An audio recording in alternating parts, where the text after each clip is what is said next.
ತುರುವೇಕೆರೆ ತಾಲೂಕಿನ ಕೊಡಗಿಹಳ್ಳಿ ಗ್ರಾಮ ಪಂಚಾಯಿತಿ ಅಧ್ಯಕ್ಷರ ಸ್ಥಾನಕ್ಕೆ ಚುನಾವಣೆ ನಡೆಯಿತು. ಈ ಹಿಂದೆ ಇದ್ದಂತಹ ಅಧ್ಯಕ್ಷರ ರಾಜೀನಾಮೆಯಿಂದ ತೆರವಾಗಿದ್ದ ಗ್ರಾಮ ಪಂಚಾಯಿತಿ ಅಧ್ಯಕ್ಷ ಸ್ಥಾನಕ್ಕೆ ಚುನಾವಣೆ ನಡೆದು ಚುನಾವಣಾಧಿಕಾರಿಯಾಗಿ ಕಾರ್ಯನಿರ್ವಹಿಸಿದ ತಾಲೂಕು ದಂಡಾಧಿಕಾರಿ ಕುಂ.ಎ. ಅಹಮದ್ ಅವರು ಚುನಾವಣೆ ಪ್ರಕ್ರಿಯೆ ಪೂರ್ಣಗೊಳಿಸಿ ಅಧ್ಯಕ್ಷ ಸ್ಥಾನಕ್ಕೆ ಯಾರೂ ಸಹ ನಾಮಪತ್ರ ಸಲ್ಲಿಸದೇ ಇರುವುದರಿಂದ ಕಿರಣ್ ಕುಮಾರ್ ಒಬ್ಬರೇ ನಾಮಪತ್ರ ಸಲ್ಲಿಸಿದ್ದು ಅವರನ್ನು ಅವಿರೋಧವಾಗಿ ಆಯ್ಕೆ ಮಾಡಲಾಗಿದೆ ಎಂದು ನೂತನ ಅಧ್ಯಕ್ಷರನ್ನಾಗಿ ಕಿರಣ್ ಕುಮಾರ್ ಅವರನ್ನ ಘೋಷಣೆ ಮಾಡಿದರು.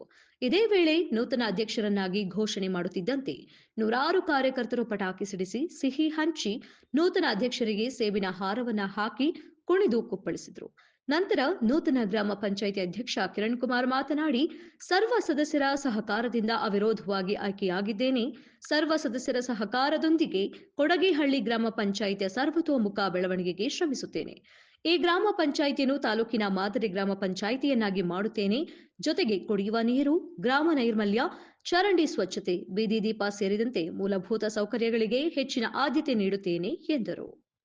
ನಮ್ಮ ಮಾಧ್ಯಮಗಳಿಗೆ ಸಿಂಗಾಪುರ ಬಂದಿರೋರಿಗೆ ಮತ್ತು ನನ್ನ ಎಲ್ಲ ಸ್ನೇಹಿತರುಗಳಿಗೂ ನನ್ನ ಕೃತಜ್ಞತೆ. ಮುಂದೇನು ಮಾಡಬೇಕು ಅಂತಿದ್ದೀರಿ? ಸಾಕಷ್ಟು ಪಂಚಾಯತ್ ಯಾವತ್ತೂ ಹಿಂದುಳಿದಿಲ್ಲ, ಅಭಿವೃದ್ಧಿ ಆಗ್ತಾ ಇದೆ, ಹೆಚ್ಚು ಅಭಿವೃದ್ಧಿ ಮಾಡ್ತೀವಿ. ಮೂಲಸೌಕರ್ಯ ಅದು ಇದು ಏನಾದ್ರು ಕೇಳಬೇಕಾಯ್ತು. ನೀರಿನ ಸಮಸ್ಯೆಗಳು ಎಲ್ಲ ಹೇಳಿ.